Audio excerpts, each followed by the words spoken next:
According to data from the ASPCA, approximately 1.5 million animals are euthanized in animal shelters each year. This is predominantly due to overcrowding. For example, have you ever adopted a dog from an animal shelter? If so, you are in the minority. A survey posted by APPA stated that 23% of people reported adopting a dog from an animal shelter, whereas 34% of people said that they bought their dog from a breeder. As a volunteer with the San Antonio Humane Society, I can tell you that each dog that is adopted is not only a victory for the dog, but also for the animal shelter.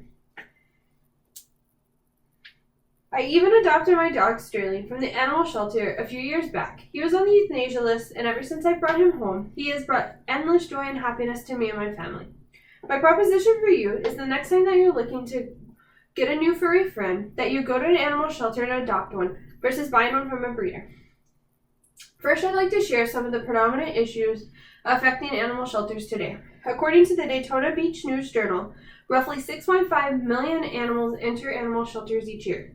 This, coupled with the fact that it costs $150 per animal per month to keep it fed and sheltered, which is not including the extra vet bills, the cost to run the shelter, and the salaries of the staff. So it's very expensive to keep the animals, and it's also there's also so many animals that need a home that unfortunately many of them are euthanized to make room in the shelters. One reason that animal shelters are having a hard time getting their dogs adopted is due to misinformation being spread about the shelters.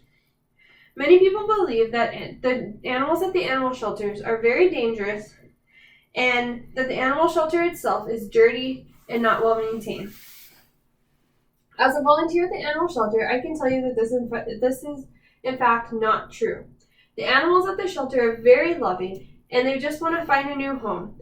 And the shelter itself is very clean and even has a state-of-the-art underwater dog treadmill that helps the dogs who underwent surgery in the rehabilitation process. Next, I would like to talk to you about breeders and the drawbacks of choosing to adopt from them. One reason that people like to buy their dogs from a breeder is because they think that they know exactly what they're getting in their dog. They believe that their purebred dog is this perfect dog and that it should be perfectly fine. However, this is simply not true. According to Labrador Training HQ, purebred animals tend to have more genetic disorders and potentially more health issues down the line as they age. Also, the cost of buying a dog from an animal from a breeder is anywhere from $500 to $1,500, depending on where you live. And the breeder also makes you pay mostly for the vaccinations, the neutering or spaying, and the microchipping of the animals, whereas at animal shelter, all this comes included. Another reason people like to buy from breeders is because they believe that the breeders are professionals. However, this is not true at all. Breeders are not regulated, which leads to many inexperienced breeders who do not know anything about the genetic knowledge that goes into breeding animals, and this causes many unhealthy animals to be born. If the animals do not sell, many of them end up dumped at an animal shelter, which is also adding to the overpopulation and the overcrowding at the shelters as well. Due to the lack of regulations in the animal shelters, animal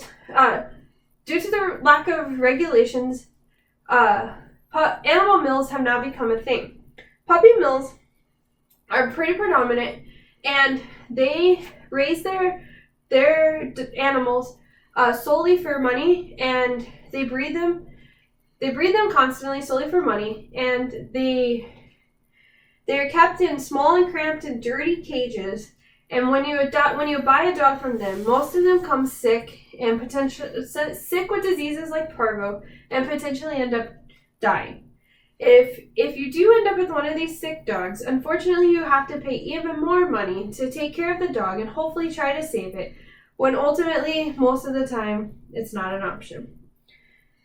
So to combat these puppy mills and these breeders, I encourage you to next time to adopt an animal from an animal shelter. When you adopt a pet from an animal shelter, you are not only saving the life of the pet that you just adopted, but you're also opening up the opportunity for another pet to have it stay in the shelter and hopefully find its forever home. The animal shelters spend a lot of time ensuring that the dog is fit with the right family, and that when you get the pet to take it home, it has already been fully vaccinated, spayed or neutered, and microchipped. So if anything happens, your dog is already taken care of. When you adopt a dog from an animal shelter, you're not only saving money, but you're also helping with the overpopulation in the shelters. When you choose to adopt from an animal shelter, you're not only supporting the shelter, but you're also helping keep the businesses of the puppy mills and the breeders away. It is difficult to find a good breeder, and there are potentially many health issues that come with the breeder. However, animal shelters do not have this many risks.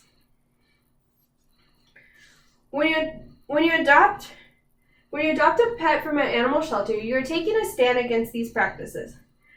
Today I talked about the issues that animal shelters are having today, the risk of buying an animal from a breeder, and that adopting a pet not only helps the pet that you just adopted, but also helps open up a spot and care for other pets in the facility.